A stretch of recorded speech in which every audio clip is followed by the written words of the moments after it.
I just wanted to make sure that you have got the worksheet available. If you want it, you don't absolutely need it, but I just posted it in the chat. So this is a worksheet that will help you towards the end of our session together today to have your own customized way of connecting to your senses, and perhaps start a meditation practice if you so wish.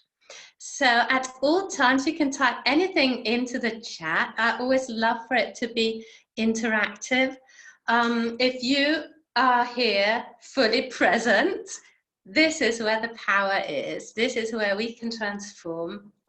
This is how we can really become much closer to who it is that we really are when we stop the doing and we start the being. Hello, I'm just great, Elizabeth. Lovely to see you here. Great. Okay, so let me tell you a little bit about what we're going to do today. And I haven't prepared a lot of slides because I want to really connect with you from my heart, and hopefully your heart will connect to mine. And this is a space where I want for us to be. So we are going to have a look at the power of the present moment. And we're going to dive into the distractions that will get us out of the present moment and often into the suffering, right? And then I'll take you through how we can connect to the senses where life is happening, because how do we experience life? Do we experience it through our thoughts, through our mind constructions, or are we actually fully present here, living, experiencing through our senses? This is what we'll be walking through here. So, if ever you've got a question, just pop it into the chat and I'd love to try and answer it for you. To start off with, why am I talking about the power of the present moment? It is because everything happens now, doesn't it? Because as soon as I say now, it's gone, it's in the past. So the only place that I can act from is now. I can't go back through the past. I can't change anything in the past. I can perhaps change how I feel about it. I can change how I think about it. But it's a past and it's gone and it's outside my power. What about the future? Well, of course I can plan for the future. I can have a lot of ideas about the future, and we might have time to get into intention here, which I'd love to talk to you about too, which is where we prepare the future to look the way we want it to look. But the only place really where we can take action from is in the present moment, right? Because once we move into the future and we are there, well, it will be the present, if you see what I mean. So if you see time like a line, this is the past, this is the present, and this is the future. Well, we're always really just here now, and then it's gone, right? And my idea of happiness is experiencing life fully in the present moment, being aware of everything that is available to us from here. So we can take action from the present moment, which is just great. It doesn't need to be a lot of hassle. It doesn't need to be a lot of doing, because once we are connected to the present moment, actually we're connected to so much more too that I will get into. And this is where we can take the aligned action, which is not the busyness, it's not the doing, it is actually the aligned action that will move us into the future in the way we want to, right? So we'll be experiencing what we are setting up now in the future. So I hope that is okay with you. So the power of the present moment is that often, well, we've always got our feelings going on, haven't we? And I believe that our feelings are created by our thoughts. So we have a thought that creates a feeling. And if we don't approve of that feeling, we want to get out of it. And that is when we start propelling ourselves away from the present moment. That is when we cut ourselves off from our senses because we feel that I don't want to be here, let me go somewhere else. But everywhere else is really an illusion, right? So it is so much better to stay in the present moment with what is available to us here from that present moment and to start creating from there. Any thought of, I don't like this, let me get out of here, is just a flight, isn't it? It's not a creation, it's an avoidance. So if we are creating our lives, if we're going through lives through avoiding, well, what is that going to look like? It's not going to look like a lot of happiness, isn't it? It's not going to look like a lot of joy, a lot of love. It's going to look like avoidance, right? And this is why we sometimes talk about scarcity, because we are in this space where we think that there's not enough in the present moment. Actually, everything is here, right?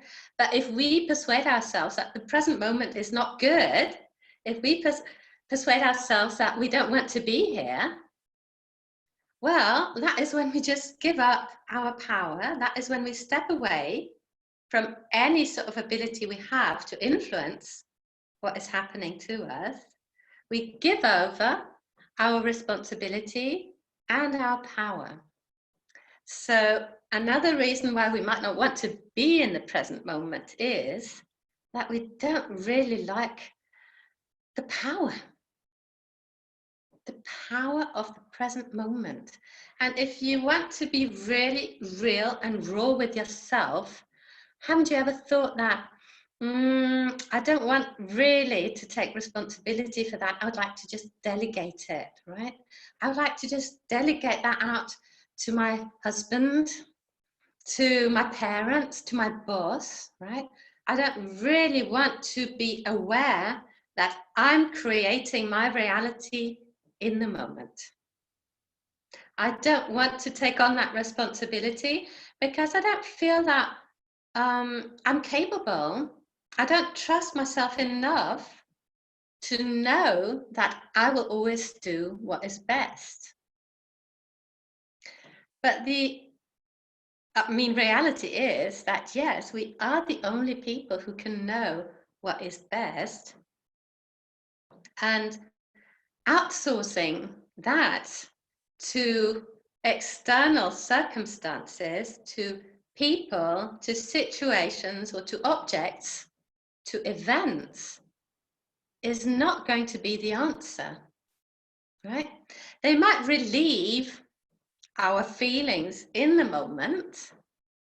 It might make us feel better in the moment to have that swimming pool, or to move into that mansion, or to buy that sports car, or even on a much smaller level to get the iPhone or get the thing that we really want, right? It might make us feel better, but if we are delegating our happiness onto that object, onto that event, well, the happiness will be very short lasting. So my idea is that we are much better off taking responsibility and inhabiting the now than delegating it out. So I mentioned the word distractions. And we do get distracted, don't we? Because we want always something because of how we think it will make us feel. So we get distracted through our consumer society, right? We believe that if I could have this, or do that, I would be happy. Right? So we get distracted because our brain is always scanning our environment, trying to latch onto something that we believe will make us feel better. So everything you ever wanted to do, to have, or to be is because of how you believed it would make you feel. So let's take the swimming pool. I mean, I don't know at all if anybody here wants a swimming pool. I don't want a swimming pool, but maybe somebody here has dreamed of a swimming pool. Now, you don't really want the swimming pool. You want the feelings that come with it, right? So you want to be feeling perhaps rich, sitting next to your swimming pool, sipping a drink in the sun. Perhaps you want the swimming pool for your children to be really happy playing in. I mean, those are the feelings that you want. And we believe we can only access those feelings through that object, whereas that is not true. We can actually access the feelings without the object. We don't need the object, but we make ourselves believe that we do need the object, and it is through getting the object that we will have those feelings, that we will experience those feelings. And I've got nothing against having or doing or wanting or desiring. I love my desires, right? And I love experiencing them. But I know that I can have those feelings without the objects, without the experiences. I can just start having them now. And what is magic in the moment when we do create those feelings is that we are pulling all those things towards us. Right? So distractions distract us from the present moment because we might not be enjoying the present moment. We might be a little bit afraid of the present moment because of its power. I mean, have you ever thought about if you suddenly won, let's say, $10 million? I mean, if you feel into that, is it pure joy that you're feeling? Or is there some little sort of apprehension there? I'm talking about money because it's so concrete, right? It's so palpable. So would receiving that kind of money, would that feel comfortable to you? Because with that money would come the power. With that money would come the power to realize, perhaps, to go and buy your swimming pool, right? That money, actually, there would be so many things you could do, wouldn't there? And is that something you really want to inhabit? Or is that something you would think, I've got mixed feelings about that? Now, to me, winning $1 million in the lottery would be a little bit intimidating for me because of the sheer fluke chance of it, right? I don't play in the lottery, so I mean, I'm not going to win $1 million, but having that just thrown upon me, I would think, wow, what do I do with that money? And I didn't make it, right? I didn't make anything happen for this money to be in my life. So does it mean it could be taken away, right? I wouldn't be entirely comfortable with it. Now, if I went and made $1 million, I would feel a lot more comfortable with it because I would think, okay, I made this $1 million. I know how to make $1 million. That means I can make another $1 million, right? So that was, to me, feel a lot more comfortable. I don't know how you think about that. How would you feel, really, if you did win $1 million? I mean, we think, oh, I would be so happy.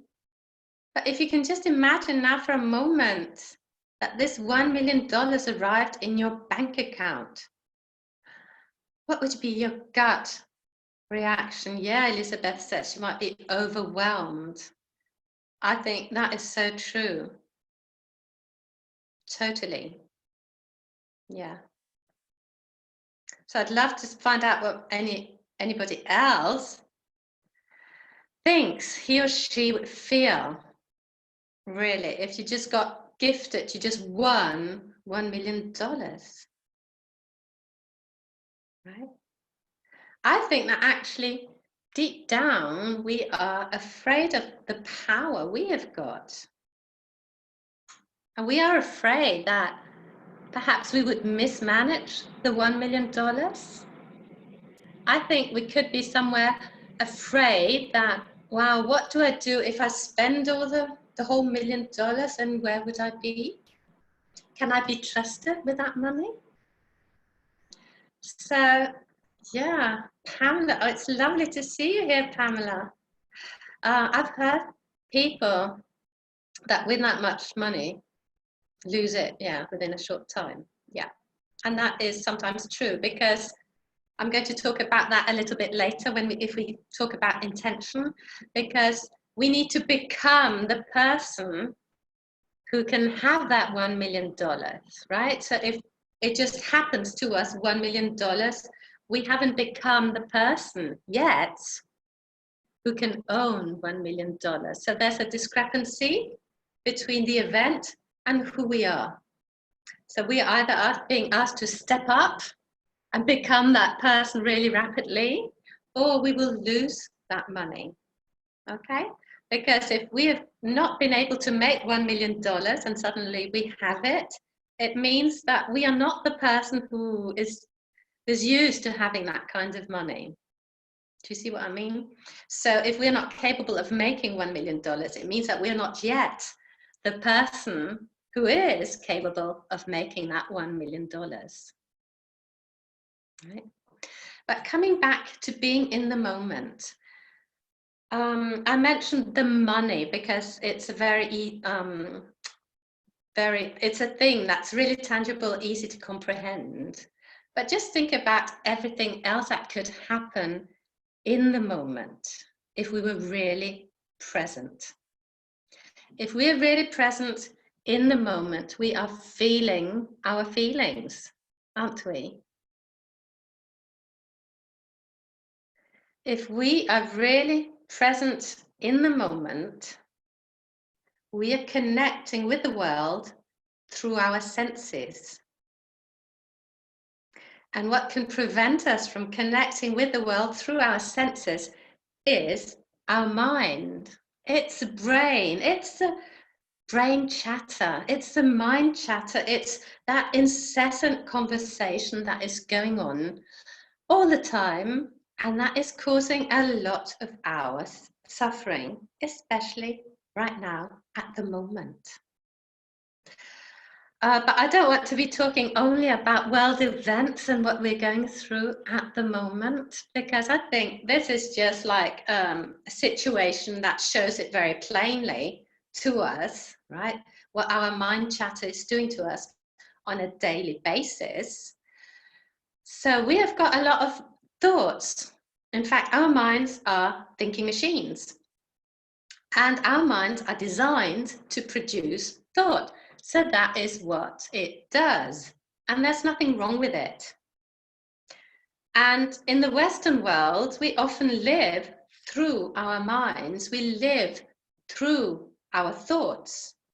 And we think, well, that is us. We think we are our thoughts. So I don't know what thoughts you are thinking all day, but normally we're thinking, oh, I have to get up.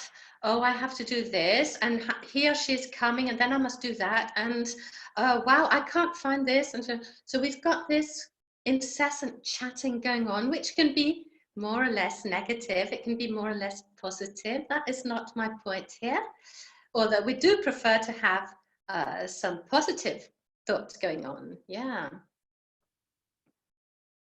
Yeah, okay, Elizabeth, I hear you here. That would be nice, yeah. So we've got positive thoughts going on, we've got negative thoughts going on, which is just normal. What is perhaps not always very desirable is that we pay a lot of attention to them. It is when we become or when we start believing that we are our thoughts and that we have to pay attention to them, right?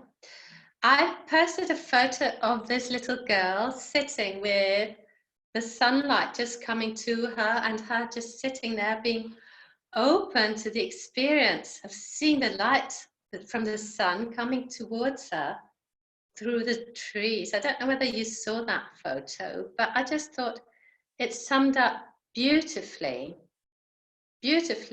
what it means being in the present moment. It is when we are not listening to the mind chatter. It is when we are in a flow state. So this girl, being aware of the sunlight coming through the leaves, coming through the trees, and just sitting there, she wasn't checking her phone, right? She wasn't thinking, oh, I must do the washing up, or she wasn't thinking, I must go and play, or I must find my doll. She was open to what was present for her in the moment. What was present for her was that she could feel perhaps the warmth of the sunlight on her skin, that with her eyes she could sense the light. Maybe she could see the light playing with the leaves. Maybe there was a smell that she could smell in the place where she was sitting. She was sitting in a field or in a meadow, I should say. So maybe she could smell the grass, the flowers. Maybe she could feel the sun on her skin, the warmth, right? Maybe she could hear the rustle of the leaves in the trees, or maybe she could hear the birds sing, right? Maybe she could even taste the air. She would have a taste in her mouth. And all this would be her senses telling her what she was experiencing. She would be experiencing all this firsthand without filtering it through the mind.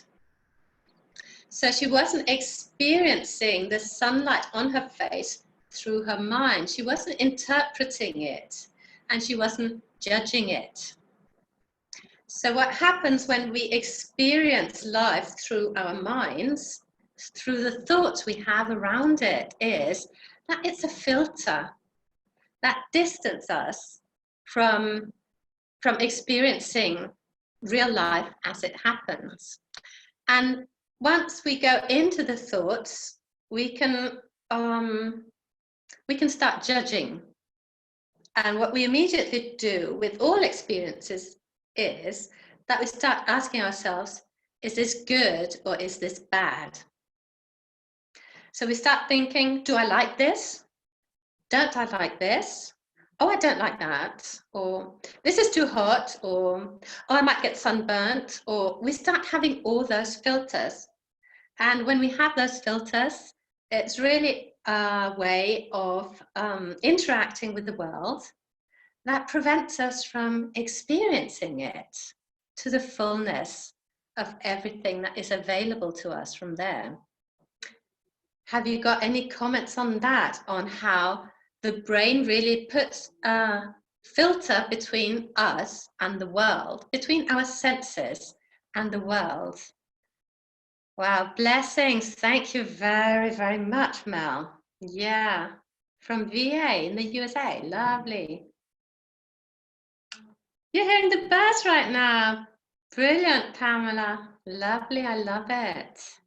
So hearing the birds is one way of being present in the moment and experiencing the world firsthand. So I believe that if we can be open to experiencing the world firsthand, then that is really our door to joy, happiness, connection, and love, unconditional love, all those things that I love, right? And filtering everything through our brains is a way of opening the door to suffering, right? But as I said, our thoughts will happen because our mind is a thinking machine, so it will go on making thoughts, fabricating thoughts all the time, but we are not our thoughts. We are not our feelings. We are the entity, can I call it? The soul, or I prefer the awareness, who is witnessing all that. Yeah. So Mel is saying that the mind filters for safety. And I hear you. The mind does believe it is on a 24/7 job and it has to protect us, right? That is what the mind does. That is what the ego does. It thinks, and it's right, that it has to protect us. And so it has a lot of filters, right? To protect us from experiencing the world as we can. The only problem with that is that it also filters out our connection to joy, happiness, and love, right? Because we aren't experiencing it. We are constructing it in our minds. So let's have the experience, have a look at the experience of eating an ice cream. So think of an ice cream that you could be eating. You could be sensing that. You could be living it in the moment, which would mean that you would perhaps first see the ice cream and just take in the color, see what the texture could be like. Sorry, I'm just having a sip of water.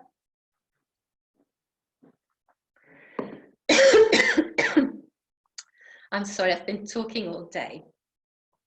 So experiencing the color of the ice cream, the texture, looking at it. Hearing here might not be so relevant, but maybe if you took a little lick of the ice cream, there would be a sound there that you could experience. Then when you lick the ice cream, there would be an explosion of taste in your mouth, wouldn't there? You would taste it. You might even be able to feel what it felt like in your mouth, the smooth texture, right? What would the smell be? It would depend on the flavor of the ice cream. It could be vanilla, could be strawberry, pistachio. It could be anything. So you're engaging in the experience with your senses. Now, to contrast that with the experience through the mind filter would be, here's an ice cream. I like ice cream. I'll just waffle it down. I'm exaggerating a little bit here, but it comes really back to that. We are not open to seeing whether it's an agreeable experience or not. We have got a preconceived idea. I'm going to like this ice cream. I'm going to have it. I've already got my opinion about it. So my mind is made up, right? I'm not letting anything new in here. I've got it all worked out and I'm just going for the ice cream. Do you see what I mean? So you could really stop and say, oh, it's a chocolate ice cream. I don't like chocolate, right? Or you could say, oh, it's a vanilla ice cream. I love vanilla. And these preconceived ideas, these filters, these judgments deprive you of the experience in the moment where you are open to really experiencing it in the moment. Do you see what I mean? Do you see what I'm getting at? So our present is a present. Okay. It's a present. Is that what you're saying? Yeah, you could say that. It is a present. Okay, yeah. And that is actually aligns, Pamela, with what I believe about ourselves gifting us the opportunity to experiencing the now, to experience the present moment without the mind filters. But Mel talked about the safety in it. And she's totally right, because why do we have the preconceived ideas? Why do we want to decide when we see the ice cream, I like it, I don't like it? Why have we got those barriers up here? Well, we've got those, we put those barriers up to protect ourselves, right? We don't want, it's really tiring to be experiencing the world full time if we need to have an opinion about it, right? So think of a baby. A baby is just sitting there experiencing life through its senses. It's not necessarily having an opinion about anything, really, is it? But at some point when we grow up, we start feeling the need to be like the adults around us, right? We're practicing to become adults. And we find out that you need to have a lot of opinions about a lot of things. And once you start building your thought and your opinion library, once you start deciding, I like this, I don't like that, I like this, I don't like that, you are putting in place your first filters and they feel comfortable, right? They feel so comfortable because when I see the ice cream, I can just go, I like it, or I don't like it. So I don't have to be experiencing anything. I don't have to open myself to anything new. I've got that put into a nice, neat box. And we do like really to categorize things. We do like to categorize experiences, right? And I don't know at what age we really go into this, but children are very, very focused on things they like and things they don't like. And you can see that with food in children. I don't know, how many of you here have got children? I know some of you, and there are some, I don't really know you, so I don't know whether you've got children. And I'm talking a lot about children, so if it doesn't invoke anything for you, I don't want to. Yeah, I know, Elizabeth, you've got lovely Emily, whom I think is totally connected to her senses, isn't she? Yeah. So, yeah. Your son is 24, Pamela, yeah. But you remember. Lovely. Lovely. Okay, so if you haven't got children, or if they're old, maybe you can remember seeing children, perhaps even in a restaurant, because lots of children find the need to love some foods and particularly not to like other foods. So can you think of a child who just don't want to eat something? I mean, it could be a spinach, or it could be meatballs, or it could be anything, really. Some children don't want to eat these things, and some children have lots of things they don't like, right? They've formed this opinion that they don't like it, so they want to avoid it because they don't like the feelings associated with it. And so they won't even try it, right? Do you know children like that? I mean, it's just impossible for them to try it. And I know so many parents who say, well, just try it, just taste a little bit, right? And they won't do it because they're afraid, right? They're afraid of the feelings that they will feel if they do try it. So they've already made up their minds. And we are all adults here, but can you just think of some things that you have decided that you don't like? And I can think of one thing that I'm sure you don't like, and that is a cold shower. Who here likes a cold shower? You don't like pickled feet. Okay, yeah. Okay. Yeah. But just let's go with the thought of a cold shower. Who here likes a cold shower?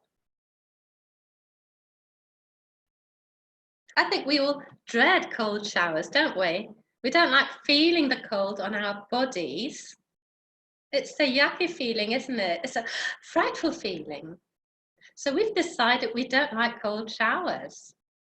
But what is really interesting to me is that if we open up to the experience of cold showers, which is something I'm doing now with my French clients, we're doing a program and it involves cold showers. So that is really fascinating to me because I've educated myself into opening up to liking cold showers. I can actually enjoy the cold water hitting me and sort of the air going out of my lungs, right?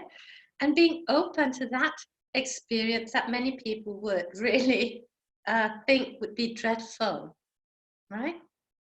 So with that, we are allowing ourselves to open up to a potentially dreadful experience.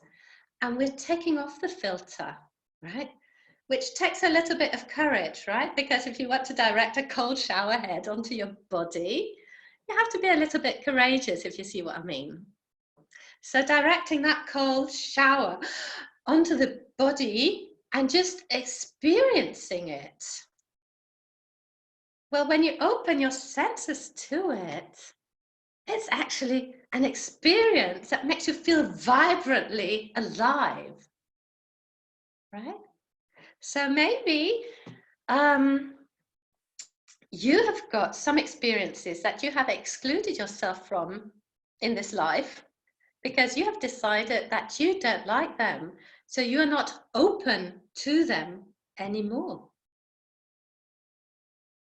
And maybe in the same way, there are some experiences that you have opened up to, but that you have really lost the joy of.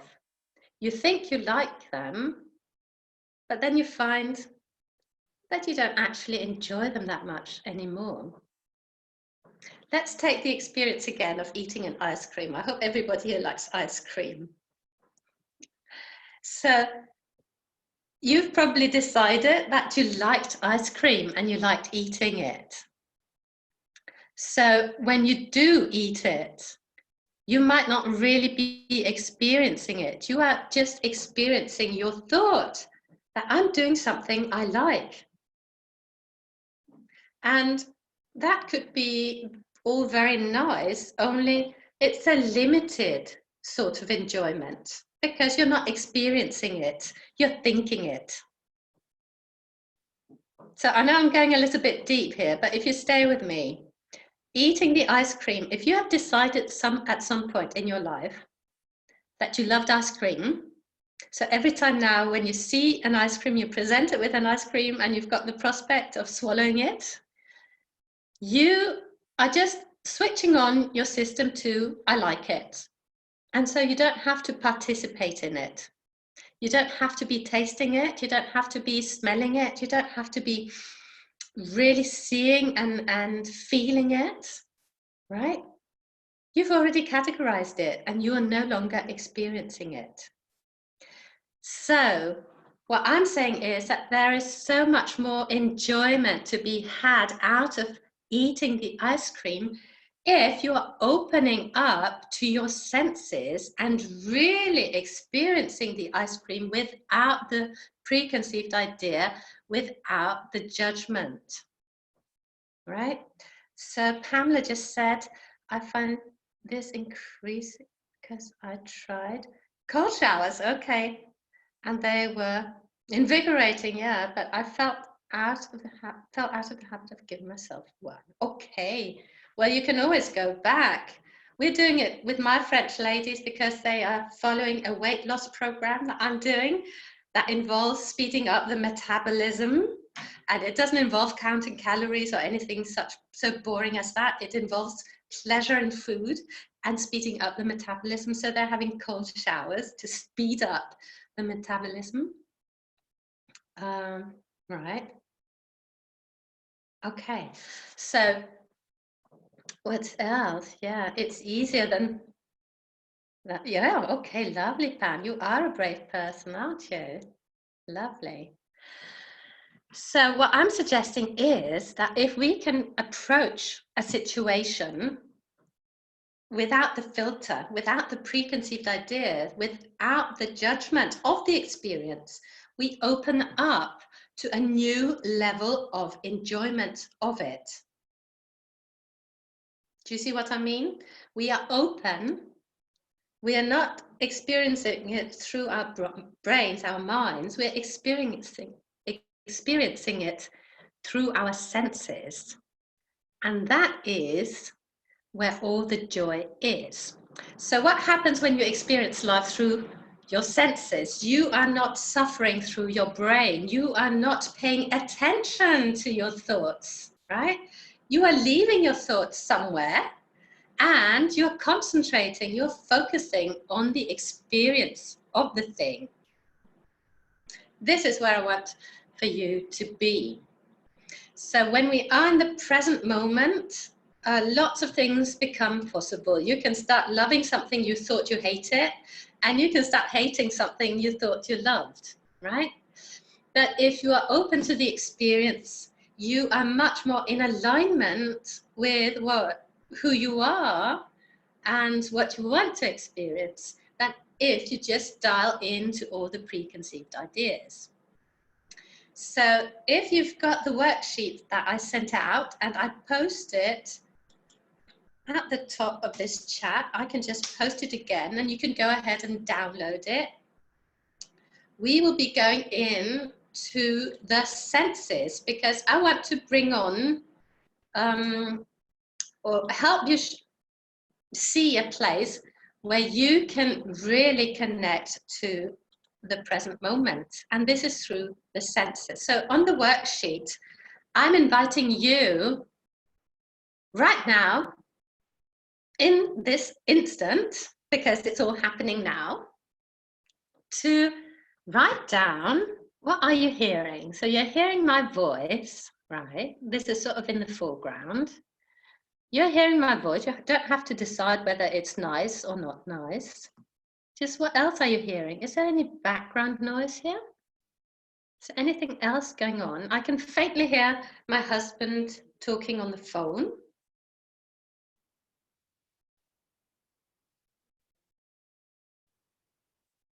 What is it that you're hearing?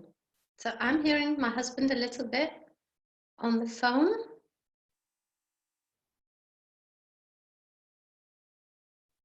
And it's really very quiet where I am, right? I live in the south of France and we are confined at the moment, so we can't go and visit our neighbors.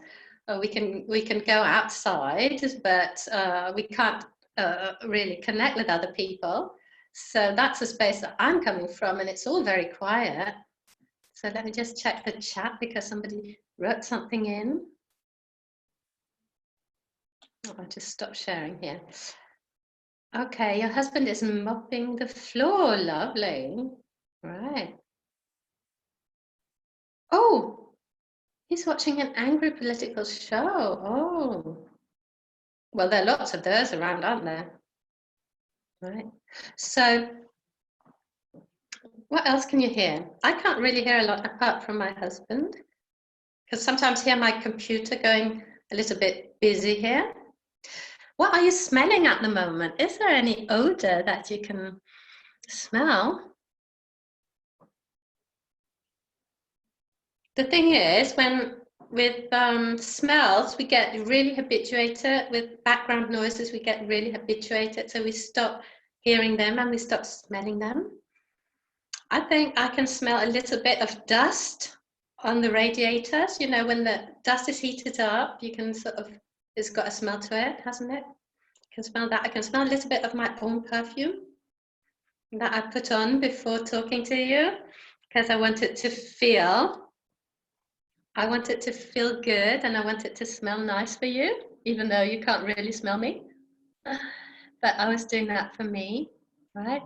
What can you sense? How are your clothes feeling on your skin? Are they tight? Are they comfortable? Are they loose? Are they touching your skin? Right? Have you got a taste in your mouth? Did you just brush your teeth? Did you just have coffee? Have you got a taste in your mouth? And then the last thing I want you to notice is what you're seeing, because we are so dominated by sight, right? This is really something that we are very focused on. It is what we can see. What can you see? What is there around you?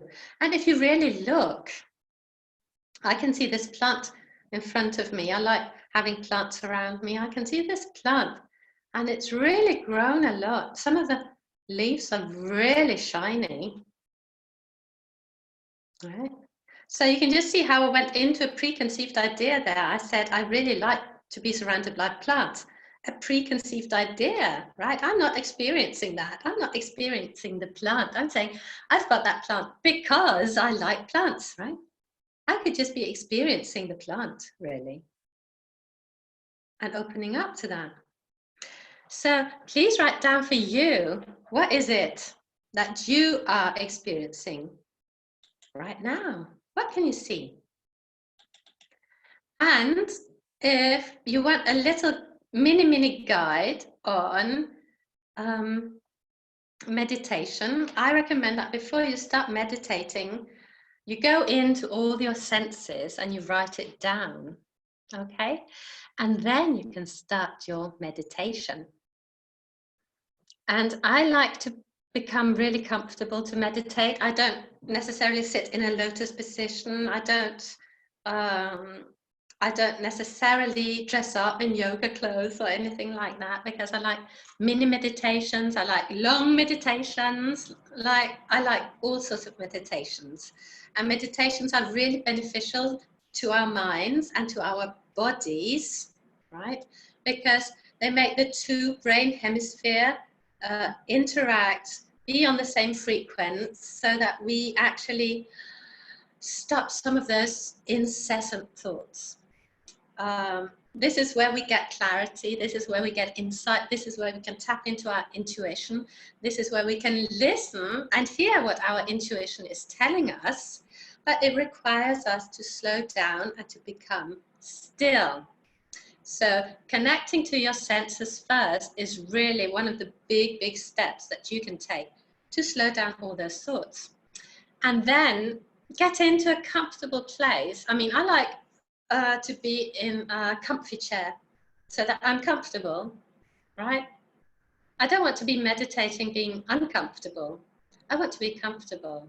So I think you can be too. So it'd be nice to lie down, which is perfectly okay. I sometimes meditate lying down, but the danger when you lie down is that you just pop off to sleep. And obviously when you're sleeping, you're not meditating, right?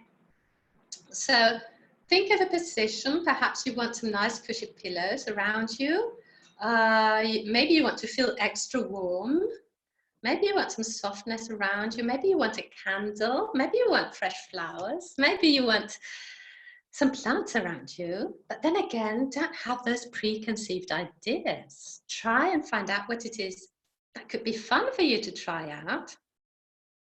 Could it be fun to meditate in the bathtub? Could it be fun to meditate in your comfy chair, on your kitchen chair? Would it be fun meditating, looking at a candle that's burning, at a flower? Just find out.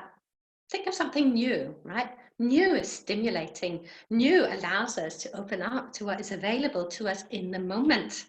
So you can also have a mantra that you can decide on beforehand. And this is a little bit about intention. I don't know whether we'll have the time to go into intention, but anyway. So our thoughts will wander, right? Unless you are a Buddhist monk, having practiced meditation for 40 years, chances are that when you sit down, you close your eyes or you keep your eyes slightly open and you try to just breathe in and breathe out, a thought will pop up.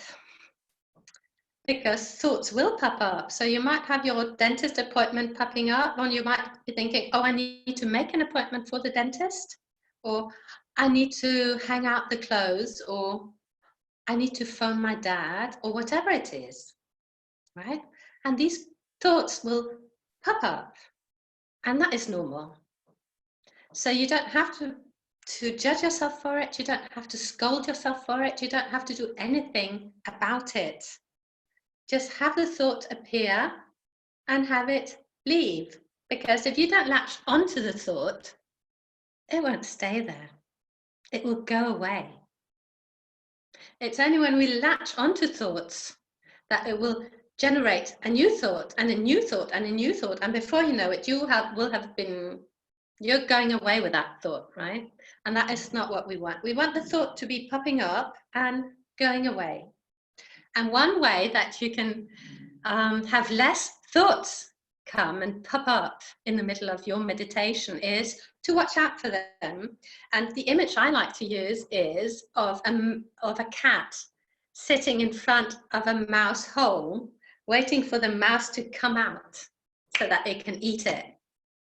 So imagine, like, you know, in the skirting board's a little hole for a mouse, and the cat's sitting there, alert, not moving, just watching the little hole, watching for the mouse.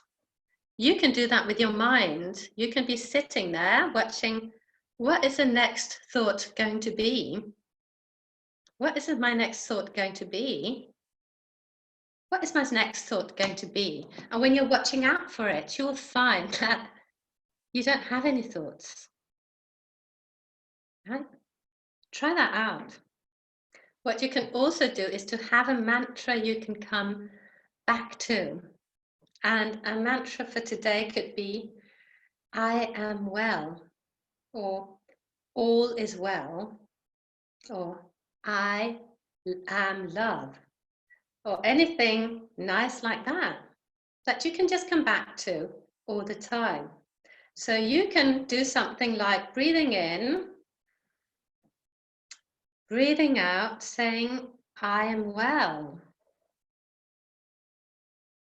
And just leave a few seconds and then breathe in, breathe out, saying, I'm well. Okay? So any mantra really, anything that makes you feel good, I would suggest. And then once you come out of your meditation, if you have not followed your thought, you will find that maybe a new idea will have presented itself to you.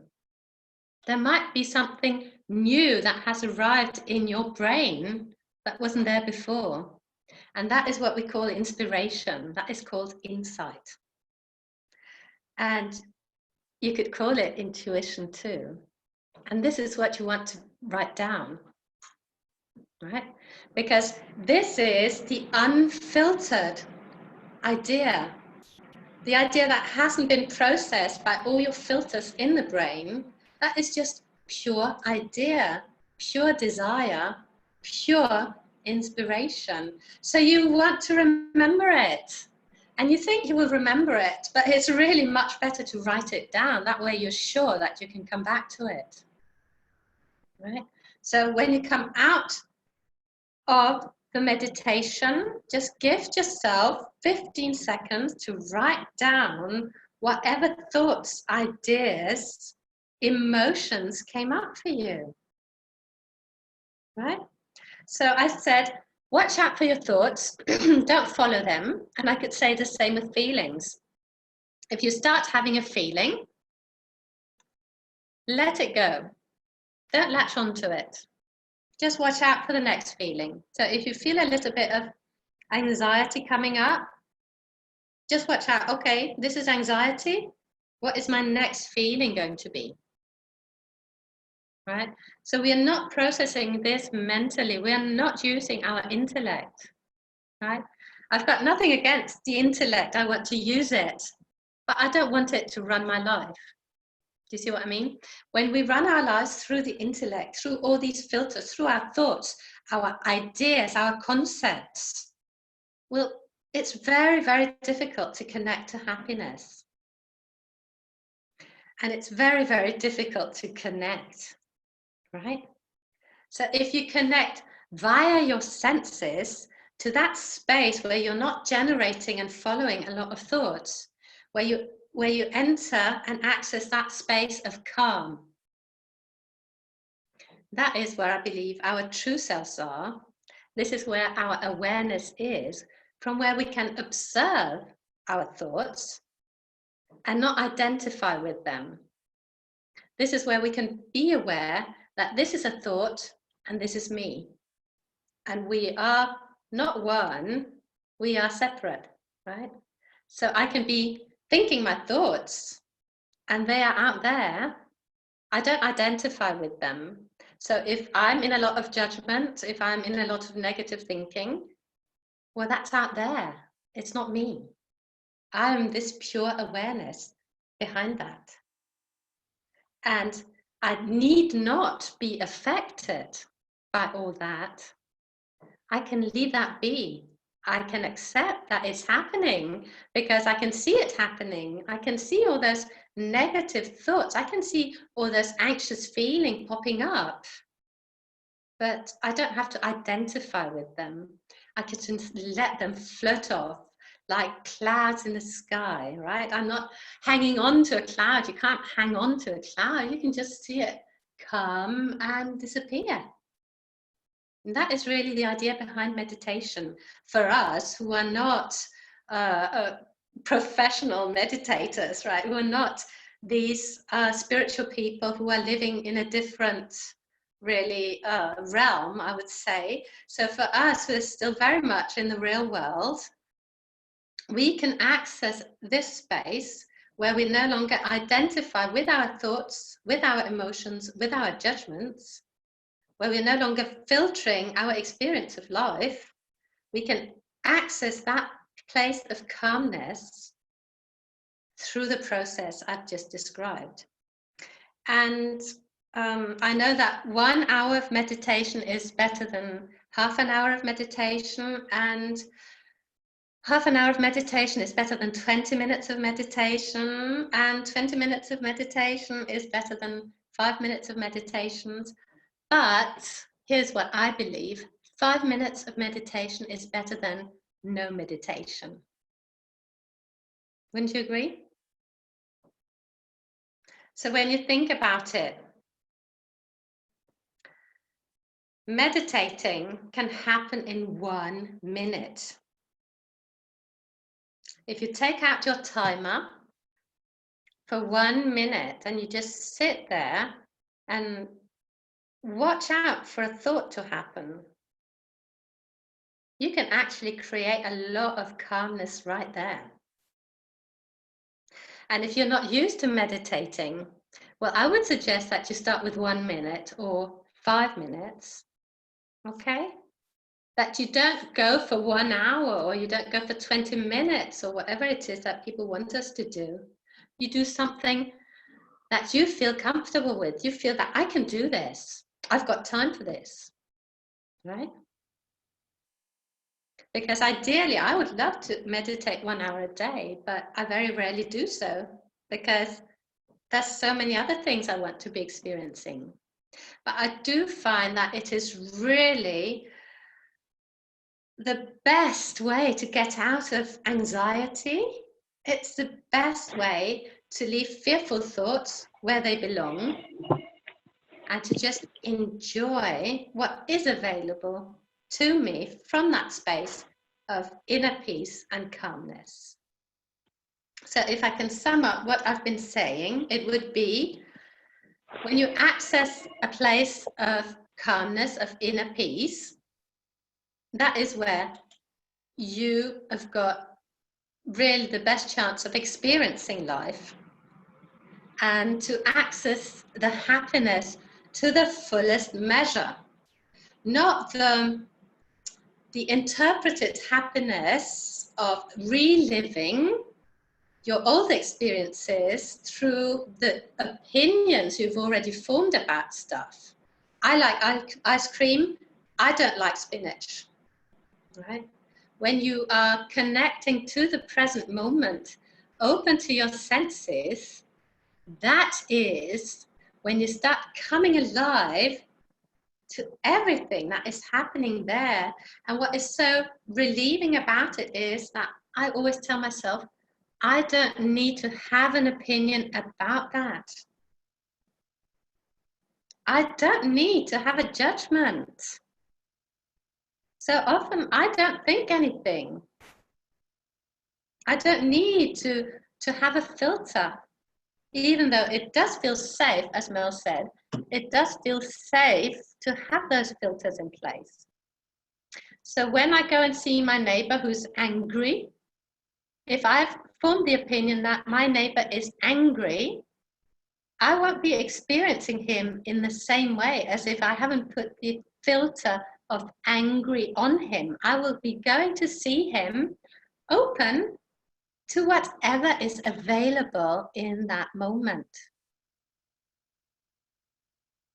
So I hope what I've been saying, although very metaphysical, has been helpful for you.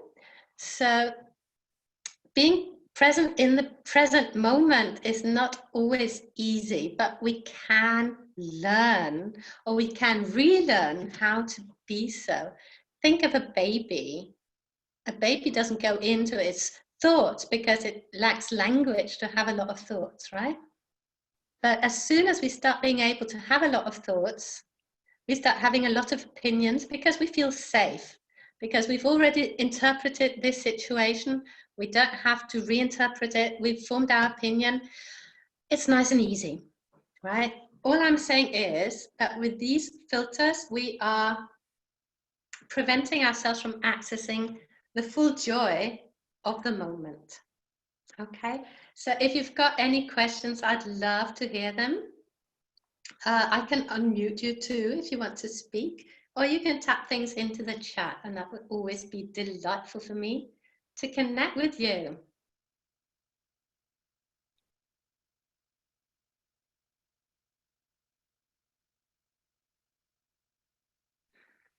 Okay, well, if you haven't got any comments or anything else you want to say, can I just quickly perhaps